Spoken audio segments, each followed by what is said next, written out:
Paul og jeg er stadigvæk i Ukraine, og på en lang tur som denne her, kan der være meget stor udsving på humørbarometeret. Nogle morgener kan man vågne op og tænke, hvad fanden er det, jeg har gang i? Slipper jeg overhovedet levende fra det her? Og andre dage, så har man bare en fornemmelse af, at man er på det vildeste eventyr og tænker, er der nogen andre, der vil komme til at opleve det her? Jeg er så heldig. Det her afsnit er sponsoreret af Islandersmed.dk. Igennem den her proces, hvor jeg sidder og skulle lave den her fortælling om mit livs rideeventyr, har jeg skulle finde 30 år gammel hukommelse frem. Jeg har selvfølgelig haft min dagbog og billederne til at have som et holdepunkt, når jeg skulle finde min oplevelse frem. Men der er specielt 3 dage på den her tur, som står helt klart i min hukommelse. Og det er mødet med en landsby langt ude på landet i Ukraine.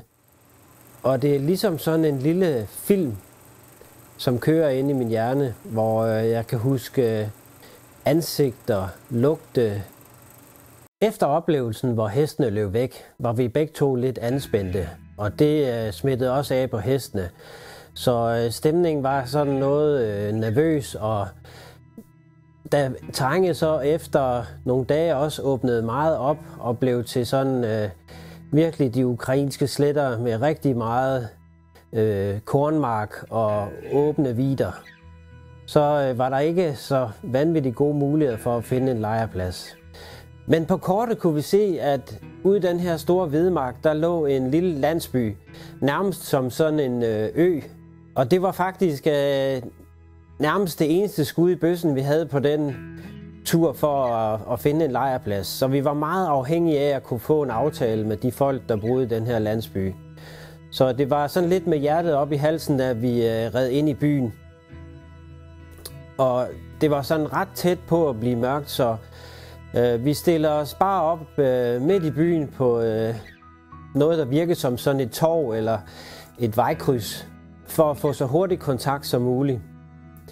Og der stimlede også mennesker sammen på den her plads, men dels var de meget mistroiske og ville ikke sådan indledningsvis tage kontakt, men det var også meget svært at gøre sig forståelig over for dem.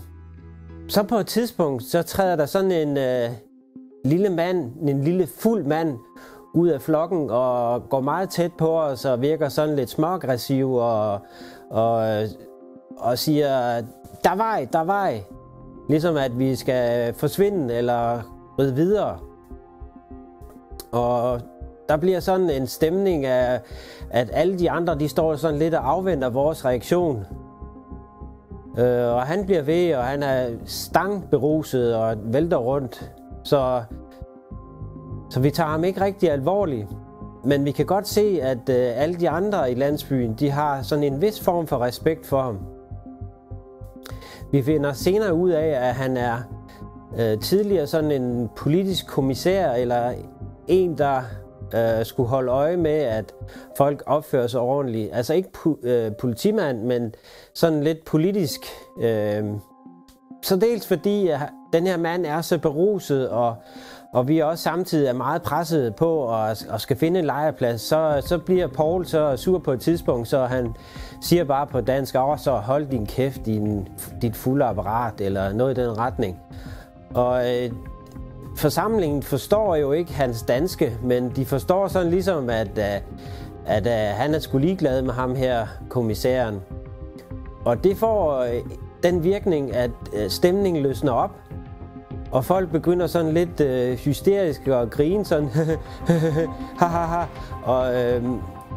og det gør så, at der er nogle af de unge mennesker, som godt tør at tage kontakt til os. Og så på et tidspunkt, så kommer der sådan en ung mand og tager fat i ærmet på mig og siger, kom, og taler sådan en lille smule tysk, og jeg følger efter ham. Så råber jeg sådan over skulderen til Paul. Jeg følger lige med den her mand, det kan være, at det kan føre til et eller andet. Og vi går hen ad gaden og faktisk sådan lidt ned ad nogle skumle sidegader og ender i et lille bitte hus, hvor han så trækker mig ind i stuen.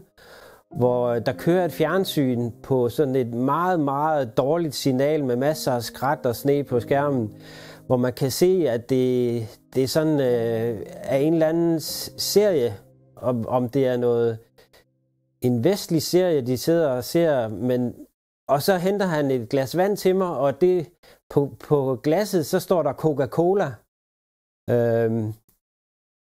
Og så opfatter jeg, at han egentlig bare vil fortælle mig, at han er vestlig stemt. Jeg affærdiger ham lidt og løber tilbage til Paul og siger til ham, at det gav altså ikke noget. Vi har stadigvæk ikke nogen lejrplads.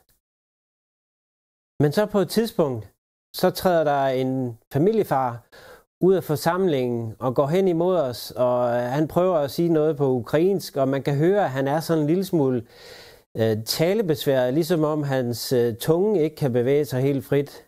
Men han er meget god med fakta, og man kan se i øjnene på ham, at han forstår en lille smule af, hvad vi ønsker.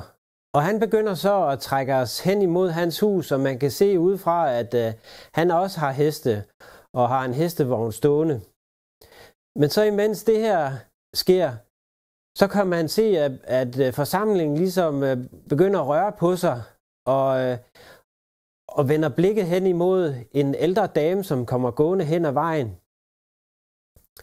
Og der er 2 mænd, der løber hen til hende og taler med hende og tager hende under armen, og det er lige før, de løfter hende op, så hun nærmest ikke rører jorden. De kommer sådan småløbende hen med hende hen til os.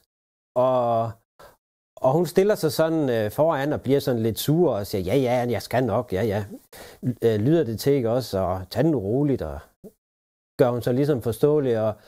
Og så taler hun til os på fuldstændig perfekt tysk. Og siger, guten Tag, kan ich behilflich sein? Og vi får jo et kæmpe chok, og pludselig kan vi gøre os forståelige. Og vi siger jo så til den her dame, at vi meget gerne vil have en lejrplads, og om hun kan hjælpe os med det. Og ham, familiefaren, som var i gang med at vise os nogle ting, han springer jo til med det samme, og hun forklarer, hvad vi ønsker, og så siger han bare, ja. Og på sit lidt sådan underlige sprog der, så forklarer han jo så hende, at det var også det, han egentlig var i gang med at vise os. Og vi ånder jo lettet op helt vildt, fordi nu er der hul igennem, og det ser ud til, at vi har fået os en lejrplads. Og der er jo ikke grænser for, hvor mange mennesker, der vil hjælpe os med alt muligt og få hestene installeret. Der er så ikke rigtig nogen græsmark, de kan gå på, men de bliver sådan bundet langs med en lang krybe. Og deres egen heste bliver sådan sat over og bundet til en hestevogn på sådan lidt kummerligt vis. Men altså, vi får en mulighed for at få vores heste anbragt et sted, og de får noget foder, og alt er godt på den måde. Og vi får anvist en soveplads ind i huset, og der er nærmest ingen grænser for, hvad de vil gøre for os. Men så taler vi lidt videre med den her gamle dame, og det viser sig faktisk, at det er sådan en lidt, kan man sige, forfærdelig historie, som så alligevel er endt godt. Men hun forklarer, at hun under krigen som meget ung pige gik langs med en vej, og så kom der en tysk lastbil forbi, fyldt med soldater, og der stoppede de bare op og tog hende med i lastbilen, op bag i til alle de her soldater. Og man tør næsten ikke tænke på, hvad hun har været igennem. Men hun forklarer så, at hun er ved de her soldater i 14 dage, og efter det, så bliver hun afleveret på sådan en plads, hvor unge mennesker bliver indsamlet til tvangsarbejde i Tyskland. Og der bliver hun så sendt til Tyskland for at udføre tvangsarbejde på et landbrug. Men hun omtaler ikke det her ophold som noget traumatisk. Altså det viser sig så, at hun nærmest bliver en del af familien i den her, ved det her tyske landbrug, og er der i nok 2 år, og har også forbindelse med dem efter krigen, og tager også til Tyskland, fordi det er en del af Østtyskland, det gamle Østtyskland, så hun besøger dem også i tiden efter krigen, og har forbindelse og taler pænt om den her tyske familie. Men det er jo så her, hun har lært det tyske sprog og er fuldstændig flydende i det. Næste morgen, efter vi har fodret vores heste med hø, og det er faktisk noget, der bliver snittet, og vi prøver at forklare bondemanden på gården der, at vores heste behøver ikke at få snittet hø, men det er der ikke, vil han ikke høre tale om, og det skal være så fint, som man hovedet kan få det leveret. Så høet bliver snittet, det har jeg så aldrig prøvet at fodre med, hverken før eller siden. Men efter det, så får vi sådan en lille rundtur på hans ejendom, og også lidt inde ved naboerne, og vi kommer blandt andet rundt i køkkenet, og ser der, hvor den mad blev lavet, som vi har spist, og også spist om morgenen. Og det er sjovt nok, fordi de fleste af husene, der er køkkenet, der er kun en dør ud til, altså man skal udenfor, rundt om huset, og så ind ad en anden dør for at komme ind til køkkenet. Sådan er deres hus lavet, og det kan jeg se, det er på alle husene.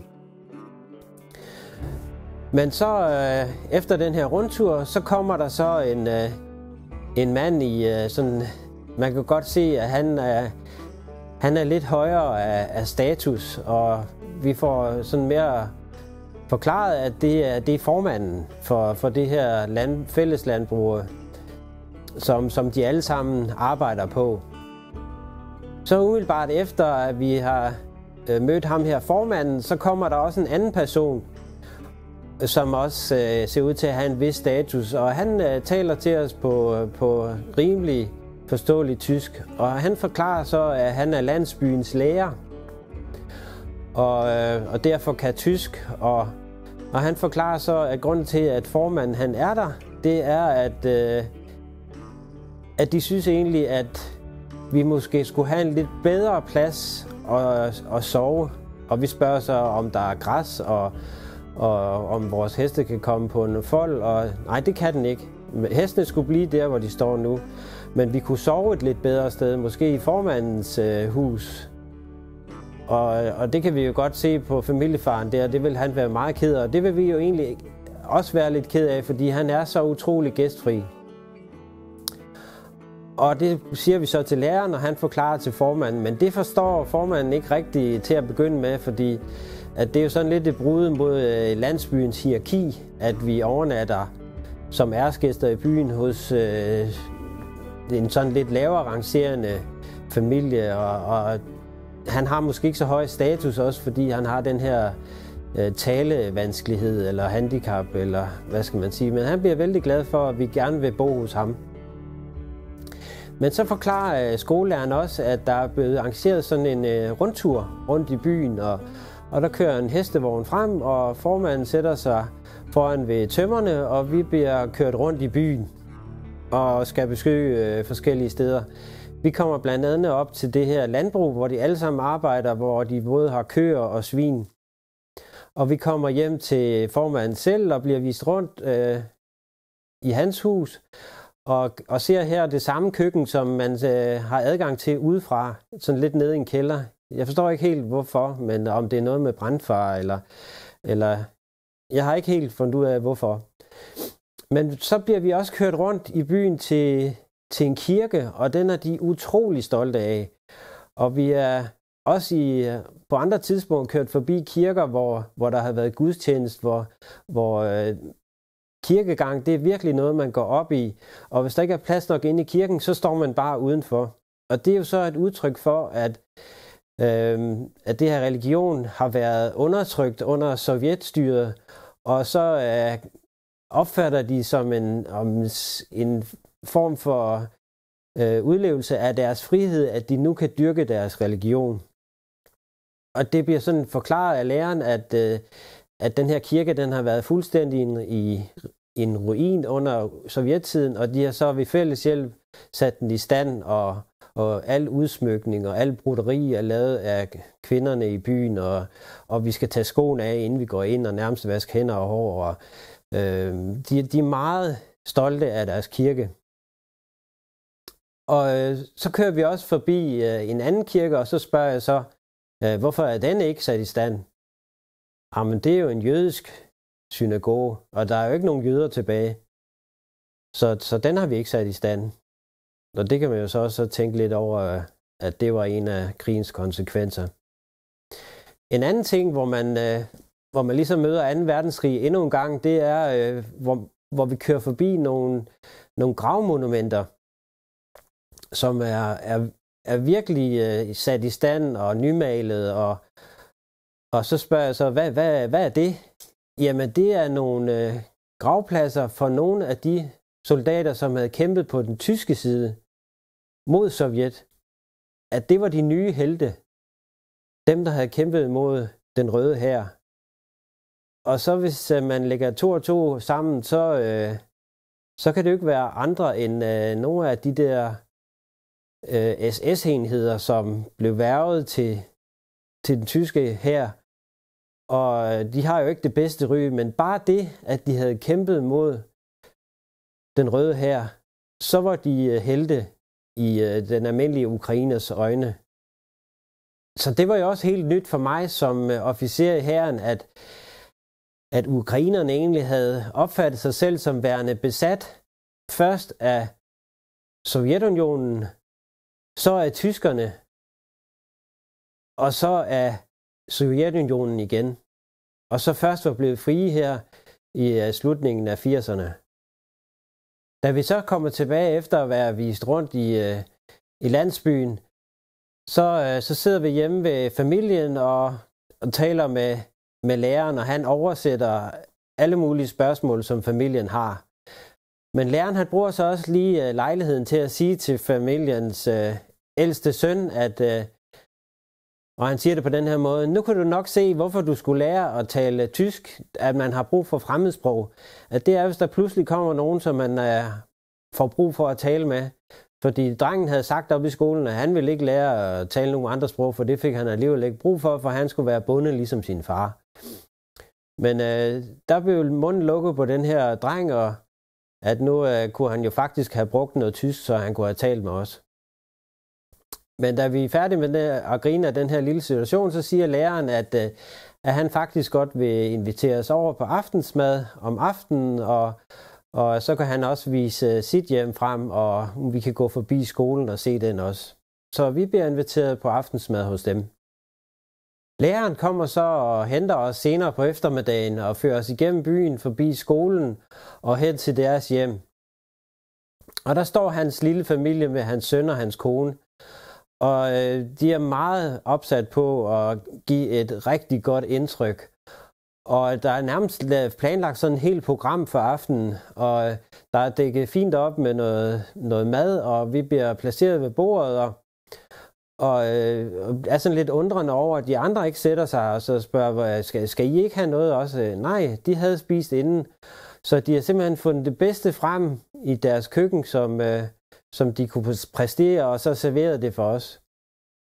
Og vi havde egentlig spurgt læreren, om det egentlig var nødvendigt, at vi drak det vodka hver gang, at der var nogen, der skulle være gæstfri for os. Så sagde han, jamen det er jo en meget fast tradition her i vores land, at når man bliver budt velkommen, eller man viser sin velvilje, så får man lige en vodka. Men for os kunne det jo godt blive sådan lige i overkanten i løbet af en dag, så vi spurgte ham egentlig om det kunne lade sig gøre bare at sige nej, og så sagde han, ja, det kan man jo godt, og så lærte os en sætning. Men lige så snart vi så blev budt velkommen i hans hjem, så fik vi også vodka. Så har han lige glemt, at vi havde spurgt om en sætning for at sige nej tak. Men det program, de så havde planlagt til os, det var blandt andet, at han skulle sidde og spille på hans harmonika, og så skulle hans kone og søn danse folkedans for os. Og så tog Poul jo sit kamera frem og ville til at tage billeder af dem. Så stoppede alt. Og så spurgte de, skal I til at tage billeder? Så ville de lige rette på håret og for hen til spejlet alle tre og rettede på deres frisyrer og deres tøj. Og så skulle vi tage sådan et opstillet billede, i stedet for at tage billeder af situationen. Og så forklarede vi, at vi ville jo gerne have nogle billeder af dansen og det opvisning, de lavede for os. Men vi kunne også tage nogle billeder, som var mere opstillet, fordi Det de rigtig gerne ville have, det var, at vi tog nogle billeder og så sendte ned til dem, når vi engang kom hjem. Fordi det var ikke ret tit, at de kunne få taget fotografier, som de selv kunne gemme på. I de her omkring 3 dage, vi var i den her landsby, var der hele tiden mennesker omkring os, og de var meget venlige og også rigtig nysgerrige. Og de havde så bare accepteret, at så, med mindre læreren eller den ældre dame var omkring os, så kunne vi bare ikke tale sammen. Men det forhindrede dem ikke i at stå og glo på alt, hvad vi gjorde. Og den morgen, hvor vi så omsider skulle til at ride videre, så var der et kæmpe opbud omkring den her gård, hvor vi havde overnattet. Og det var også meget svært for familiefaren at give slip på os. Han havde tårer i øjnene. Det havde simpelthen været sådan en stor oplevelse for ham at være midtpunkt i den her by. Det virkede som om, at han bare var sådan en perifer person, og nu var han lige pludselig blevet midtpunktet for alles opmærksomhed i byen. Og det gjorde et stort indtryk på ham. Og vi dyrkede det også lidt, fordi vi synes, at det kunne han godt have fortjent. Nu det ligesom var ham, der havde fået hul igennem og startet ud med at være den mest gæstfrie af alle sammen. Men det var også sådan med lidt en vemod, at vi tog afsked, fordi det var jo en meget tryg ramme, og nu skulle vi igen ud på de her åbne sletter og lidt på må og få. Men der var sådan en meget stor kontrast fra land til by, fordi de gange, hvor vi så overhovedet ikke kunne finde noget mad, så blev vi jo nødt til at få installeret hesten et eller andet sted, og så tage ind til en større by, og så kunne alt jo lade sig gøre. Der havde de ting i butikkerne. Og på en af de her ture her, der står vi på et gadehjørne og snakker sammen, og så får vi ligesom øjenkontakt med en yngre kvinde, som står med et barn og sin mand. Og hun holder lidt øje med os, og så pludselig så går hun frem og taler til os på engelsk. Og vi har sådan fået indtryk af, at hvis man kunne et fremmedsprog i Ukraine, så var det tysk. Men hende her, hun taler så til os på engelsk. Og får forklaret, at hun er guide. Og så spørger vi så, guide til hvad? Jamen, hun var egentlig ikke aktiv guide lige nu, men dengang, at Sovjetstyret havde været, der havde hun været sådan en officiel guide, så hvis byen havde besøg fra andre lande, så var det hende, der viste dem rundt. Så hun havde læst på universitetet, hvor hun havde læst engelsk og historie. Og hendes primære job ved kommunen, det var så at tage folk rundt i byen og vise alt det, de var stolte af. Og hun ville egentlig gerne vise os rundt.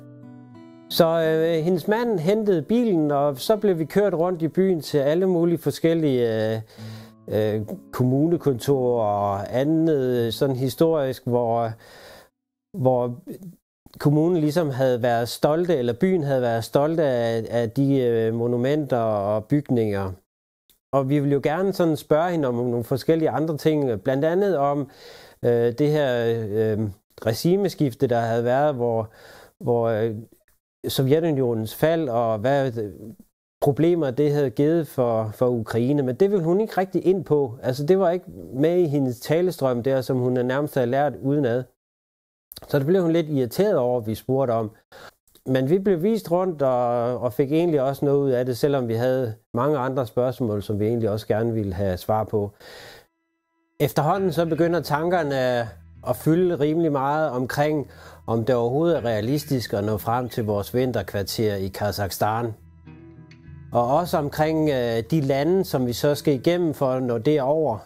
Når vi nu har haft så egentlig forholdsvis store problemer med at skaffe mad til os selv i Ukraine, så vil det jo kun blive værre i de næste lande, som vi skal igennem.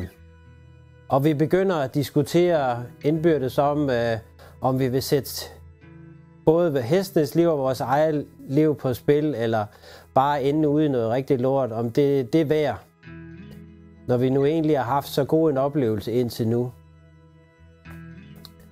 Så vi begynder at være rigtig meget i tvivl om vi vil fortsætte ekspeditionen.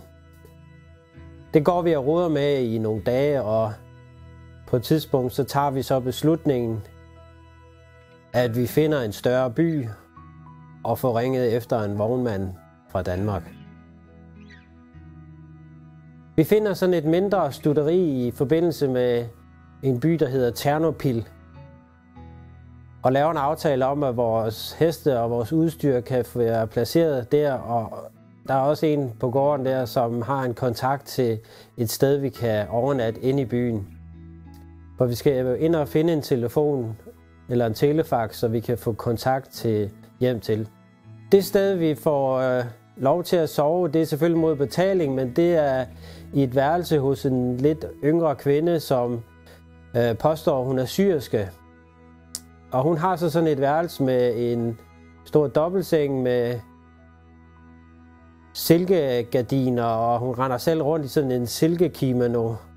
Og jeg spørger hende så, hvor skal du så sove, når vi sover i den her? Nå, hun havde et andet værelse, hvor hun sov i. Og da jeg så heller ikke rigtig kan se nogen symaskine nogen steder, så begynder jeg at tvivle på, om det er hendes rigtige erhverv. Vi får kontakt med en vognmand, der hedder Ove Brock, som Poul Rask kender personligt fra tidligere. Han har skulle have transporteret nogle heste. Og han indvilliger på at komme ned og hente os. Man skal lige bruge nogle dage til at få gjort papirer klar, og også få fri til, at han kan køre derned. Da turen hjem begynder, så begynder det også at gå op for os, at eventyret er slut.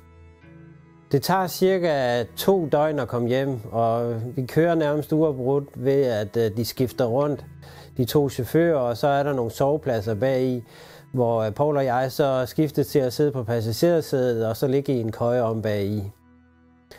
Og det er faktisk en meget mærkelig oplevelse, fordi vi har brugt så lang tid på at komme over til Ukraine, og så farer hele oplevelsen bare forbi på vejen hjem, og så 2 døgn efter, så står vi hjemme i Dollerup. Og på turen der begynder man jo også at få sådan nogle tanker, at hvad vil folk tænke over, at vi har givet op og vendt om, taget hjem. Det var jo blevet slået rigtig stort op, at det skulle være sådan en lang ekspedition, og vi er ikke engang nået en fjerdedel. Så de tanker, de begynder at fylde en del. Og da vi kommer hjem, så er der jo også alle mulige aviser og blade, som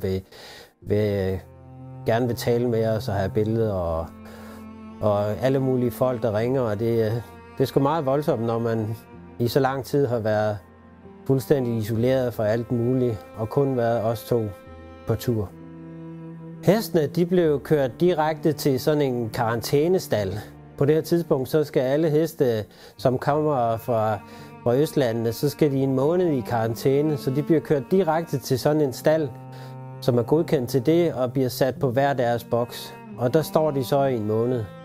Og det havde vi det virkelig dårligt med, at hestene, de skulle ind og stå på boks, efter at have været så meget igennem, og var i så en topform, og så skulle de stå derinde.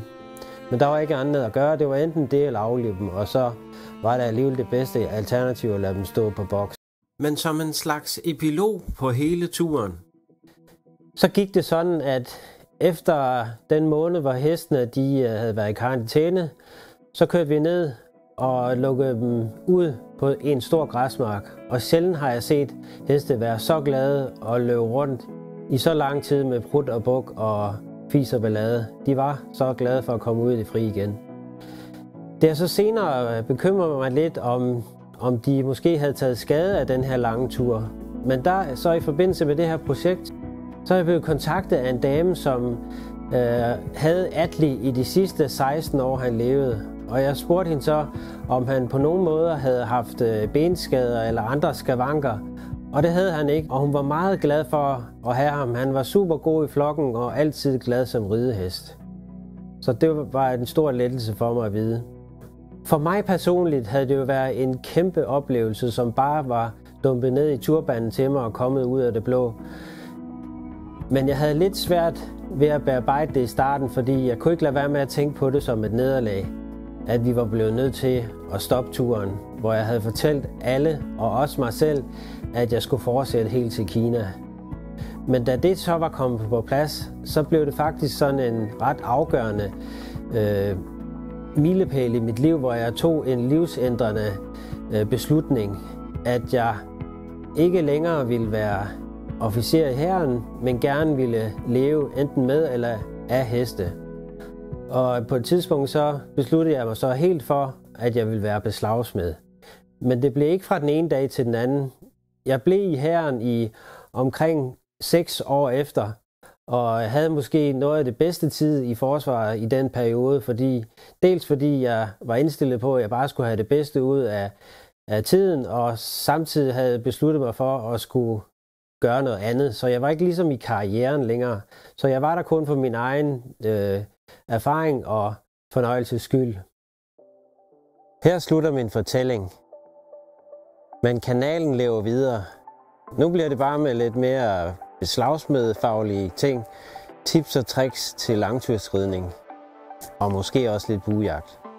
Af hele mit hjerte, så letter jeg på hatten for Poul Rask og siger tak for turen. Det var hele vejen igennem en fornøjelse. Også det venskab, vi havde bagefter. Tak fordi I fulgte med. Husk at tage en chance en gang imellem. Måske kommer der noget godt ud af det, og man former jo selv sit liv, som man vil have det. Vi ses.